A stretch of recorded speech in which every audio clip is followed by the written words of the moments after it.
Selamat datang di dalam kelas sekolah minggu, kelas dewasa di Gereja Baptis Indonesia Blok 4. Hari ini kita akan belajar kembali dari pelajaran kedua, yaitu tentang hukum Taurat mempersiapkan anugerah. Namun sebelumnya mari kita akan berdoa.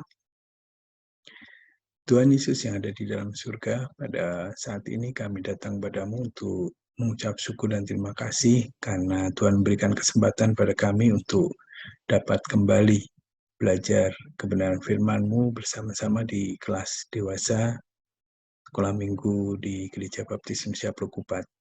Kami saat ini mohon pimpinan Tuhan di dalam kami mencoba belajar kebenaran firman-Mu pada saat ini. Dalam nama-Mu kami berdoa. Amin. Bahan bacaan Alkitab diambil dari kitab Galatia pasal 4 ayat 1 sampai 11. Saya akan bacakan dari Galatia 4 ayat 1 sampai 11. Yang dimaksud ialah selama seseorang ahli waris belum akil balik, sedikitpun ia tidak berbeda dengan seorang hamba. Sungguh pun ia adalah tuan dari segala sesuatu. Tetapi ia berada di bawah perwalian dan pengawasan sampai pada saat yang telah ditentukan oleh Bapaknya. Demikian pula kita, selama kita belum akil balik, kita takluk juga kepada roh-roh dunia. Tetapi setelah genap waktunya, maka Allah mengutus anaknya, yang lahir dari seorang perempuan dan takluk kepada hukum Taurat. Ia diutus untuk menebus mereka yang takluk kepada hukum Taurat, supaya kita diterima menjadi anak. Dan karena kamu adalah anak, maka Allah telah menyuruh roh anaknya ke dalam hati kita yang berseru, Ya Aba, ya Bapa. Jadi kamu bukan lagi hamba, melainkan anak. Jikalau kamu anak, maka kamu juga adalah ahli-ahli waris oleh Allah. Dahulu ketika kamu tidak mengenal Allah, kamu memperhambakan diri kepada Allah-Allah yang pada hakikatnya bukan Allah.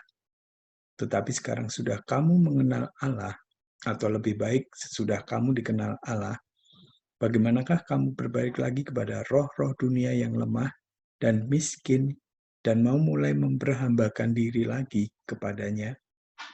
Kamu dengan teliti memelihara hari-hari tertentu, bulan-bulan, masa-masa yang tetap, dan tahun-tahun. Aku khawatir kalau susah payahku untuk kamu telah sia-sia. Demikian surat Paulus yang ditulis untuk jemaat di Galatia.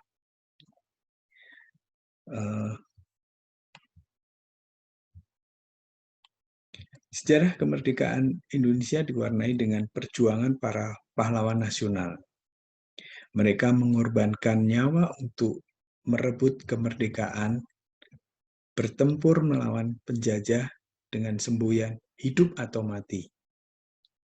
Di sisi lain, keberadaan para tokoh pergerakan nasional, para pemikir atau tokoh-tokoh intelektual nasionalis juga tidak kalah penting. Mereka berperan dalam hal merumuskan tentang ideologi, tentang aturan-aturan yang nanti akan diberlakukan saat bangsa kita merdeka. Jadi mereka mulai memikirkan lambang negara, lagu kebangsaan, dan juga undang-undang dasar negara yang akan dipakai setelah bangsa ini nanti merdeka. Nah, di mana persiapan setelah saat bangsa kita merdeka itu diperlukan. Ya. Jadi di sini pada saat bangsa kita sudah menyatakan diri merdeka, sudah tidak lagi bingung ya dengan aturan ataupun dasar-dasar yang akan dipakai sebagai bangsa merdeka nanti. Sehingga saat bangsa Indonesia sudah menyatakan kemerdekaannya dari bangsa penjajah, roda pemerintahan dapat berjalan dengan baik karena sudah ada dasar-dasar aturan-aturan yang dipersiapkan. Begitulah dengan keimanan Kristen kita. di mana persiapan setelah merdeka dari penjajah, dalam hal ini kuasa dosa, perlu dipersiapkan, yaitu di mana seperti judul pelajaran hari ini, hukum Taurat mempersiapkan anugerah. Nah, bagaimana keadaan seseorang sebelum merdeka? Hukum Taurat berperan sebagai penuntun atau perwalian atau pengawasan. Hal ini dikarenakan manusia dalam kondisi berdosa sejak dari awal. Manusia diperbudak oleh dosa, dengan istilah lain menjadi hamba dosa. Tidak bisa bertemu langsung dengan Tuhan Allah karena kondisinya dibatasi. Sebagai hamba atau budak, tidak bisa bertemu langsung dengan tuannya, harus melalui perantara. Dalam hal ini para imam yang ditentukan, yang ditunjuk, dan semuanya diatur dalam hukum Taurat. Dalam kitab Galatia yang sudah dibaca tadi, manusia yang berdosa digambarkan juga seperti anak yang belum akil balik atau yang belum dewasa. Jadi masih dalam pengawasan orang tua, belum mandiri, masih diatur hidupnya oleh orang tua atau bergantung pada orang tua. Gambaran ini juga seperti yang dialami oleh manusia lama, manusia yang masih dalam kuasa dosa. Sebelum menerima Kristus sebagai juru selamatnya, hidupnya masih diatur oleh hukum Taurat dan diawasi juga oleh hukum Taurat. Namun setelah merdeka, kehidupan manusia digenapi oleh kedatangan Yesus di dunia, kemudian berkorban untuk menebus dosa manusia. Manusia menjadi merdeka dari kuasa dosa, tidak lagi menjadi hamba dosa. Sebaliknya manusia menjadi seseorang yang dibebaskan dari kuasa dosa. Diubah oleh Kristus menjadi seorang anak, di mana orang tua kita adalah Tuhan Allah. Seseorang yang sudah dimerdekakan dari kuasa dosa berhak memanggil Bapa kepada Tuhan Allah. Ini menunjukkan hubungan yang sangat dekat antara anak dengan orang tuanya. Berbeda sekali dengan seorang hamba dengan tuannya.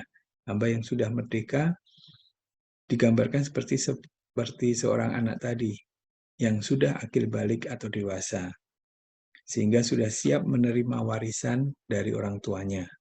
Warisan di sini adalah kerajaan surga, karena sudah dimerdekakan oleh pengorbanan Kristus di kayu salib. Untuk itu, janganlah disia-siakan kemerdekaan yang sudah diberikan Tuhan Yesus untuk kita yang sudah menerima keselamatan. Sebagai penutup, saya akan bacakan dari ayat kencana dari kitab Galatia pasal 5 ayat yang pertama. Supaya kita sungguh-sungguh merdeka, Kristus telah memerdekakan kita. Karena itu berdirilah teguh dan jangan mau lagi dikenakan kuk perhambaan. Marilah kita bersama-sama untuk tidak lagi menjadi hamba dosa, namun dengan penuh kesadaran melakukan sesuai dengan perintah Tuhan dan mengucap syukur karena sudah dibenarkan karena iman di dalam Yesus Kristus. Mari kita akan berdoa. Tuhan Yesus yang ada di dalam surga, terima kasih atas pelajaran yang indah melalui pelajaran di kelas dewasa pada saat ini, dan biarlah kami setelah menerima Kristus sebagai juru selamat pribadi tidak menyia-nyiakan keselamatan yang Tuhan beri kepada kami. Terima kasih Tuhan, di dalam nama-Mu kami berdoa. Amin.